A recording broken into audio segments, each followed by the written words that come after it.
Nosotros vamos a hablar sobre el cuento Las medias de los flamencos, escrita por Horacio Silvestre Quiroga Forteza. Tiene un narrador omnisciente en tercera persona y es de la época narrativa modernista y naturalista. Los temas a tratar son marginación social y grupos marginales, o sea, diversidad cultural. La vida del autor. Horacio Quiroga nació en Salto, Uruguay, en el año de 1878. Fue cuentista, dramaturgo y poeta. Descubrió las obras de Edgar Allan Poe y Leopoldo Lugones, géneros de terror y misterio que marcaron su estilo de escritura. La mayoría de los cuentos y relatos tienen una atmósfera de alucinación, crimen, locura citada en la naturaleza. Horacio muere en el año de 1937 por la decisión propia de consumir un vaso de cianuro después de recibir la noticia que tenía cáncer de próstata. Información datada de losescritores.org. Una vez en una selva, unas víboras organizaron una fiesta. Invitaron a varios animales y cada uno se vistió con distintos adornos fenomenales. Los flamencos, que son considerados animales de poca inteligencia, no supieron cómo adornarse. Uno de ellos tuvo la idea de adornarse sus piernas blancas con medias de colores. Fueron entonces todos los flamencos del almacén en almacén buscando las medias, y en cada uno de ellos el almacenero los consideró locos, ya que tal cosa no existía. Hasta que se encontraron con un tatú, un armadillo, que les dijo dónde podían encontrar sus medias coloradas. Fueron entonces los flamencos a la casa de la lechuza.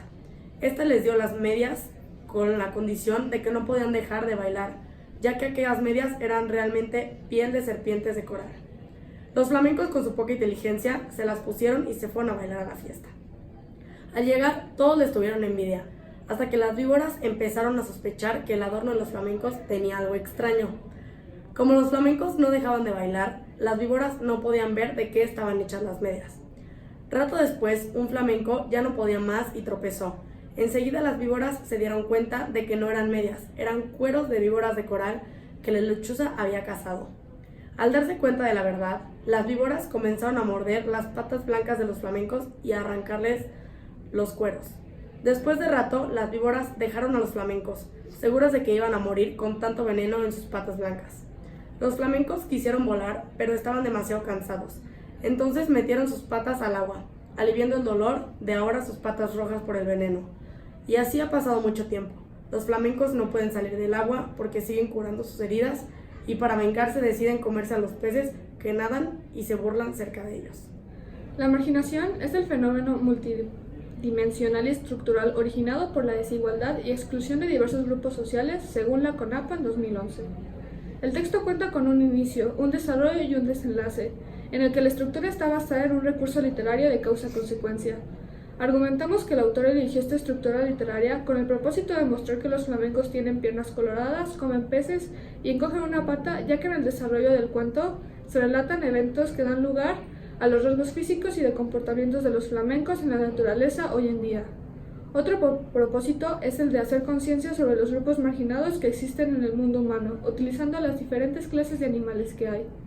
Los temas principales que trata la obra son la marginalidad social, que representan la situación o posición en la que se encuentran grupos sociales que están al margen, pese a su voluntad de integrarse según la Asociación Cultural La Calle en 1995, y la discriminación, que es el trato desfavorable o desprecio inmerecido a determinada persona o grupo según la CONAPRED. De estos temas toma la idea de cómo los flamencos son discriminados por su poca inteligencia y por ende su falta de adornos para asistir a la fiesta. Esto se puede ver claramente en distintos fragmentos del cuento, como por ejemplo, cada vez que una víbora pasaba por delante de ellos, coqueteando con otros animales y haciendo ondular las gasas de serpentinas, los flamencos se morían de envidia. Dentro de esta parte del libro se ve claramente la marginación social hacia los flamencos por su falta de ostentosidad en su forma de vestir en la fiesta. Pero no es el único caso. Otro ejemplo visto en el texto fue: entonces un tatú que había ido a tomar agua al río se quiso burlar de los flamencos y les dijo haciéndoles un gran saludo: buenas noches, señores flamencos, yo sé lo que ustedes buscan. Aquí se ve cómo el tatú, al ser consciente de la poca inteligencia de los flamencos, busca hacerles una broma muy pesada, una burla muy cruel, que terminaría en desastre para los flamencos. Este es un caso de discriminación intelectual hacia los flamencos. Otro ejemplo sacado del cuento es el siguiente. Las víboras querían bailar con ellos únicamente y como los flamencos no dejaban un instante de mover las patas, las víboras no podían ver de qué estaban hechas aquellas preciosas medias. En este caso, hacemos énfasis de que el grupo de las víboras se centra únicamente en el grupo de flamencos, discriminando ahora a los otros grupos de animales por no tener una manera de vestir que está a la altura de la suya. El lenguaje que se utiliza es coloquial y sencillo. Evita utilizar palabras difíciles y tiene una cohesión precisa y clara, con intención de que le sea sencillo el cuento al lector. Se utilizan imágenes en su mayoría en el inicio del cuento al describir los atuendos de los diferentes animales que acuden al baile. Un ejemplo de esto es: las ranas se habían perfumado todo el cuerpo y caminaban en 2 pies. Además, cada una llevaba colgada, como un farolito, una luciérnaga que se balanceaba. En este fragmento, el autor utiliza una símil para comparar la luz que emiten las luciérnagas en el adorno de collar que llevan puestas las ranas. Este recurso se utiliza para hacer al lector tener una imagen mental sobre lo que ocurre en el texto.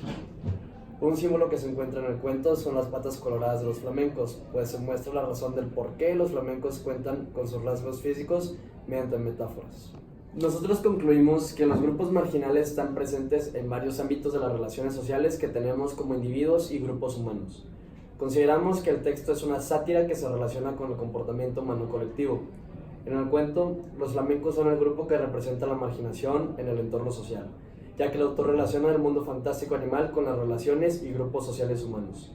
En el contexto humano existen grupos en los que aquellos que no tienen una apariencia adecuada al entorno o tienen ideologías que difieran en la esencia del grupo generan la separación de aquellos individuos diferentes, que terminan formando un nuevo grupo. Algunos ejemplos de los grupos que son discriminados son, por ejemplo, otakus, nerds, punks, entre otros. Cada grupo tiene características y siguen un estilo de apariencia particular y diferenciado a otros. Por eso, relacionamos directamente los flamencos del cuento a estos grupos sociales que en la mayoría de los casos se encuentran en la periferia social. Por lo mismo, relacionada la estructura del texto, causa-consecuencia, los flamencos buscan la manera de encajar dentro del baile con los demás animales. En el mundo real, representan los esfuerzos de algunos grupos que desean encajar de mejor manera. Siguiendo el ambiente de los bailes y las fiestas, podrían ser representados por aquellos que sucumben a la presión social de conformar parte de un grupo de mayor estatus si siguen ciertos comportamientos y acciones como fumar y tomar.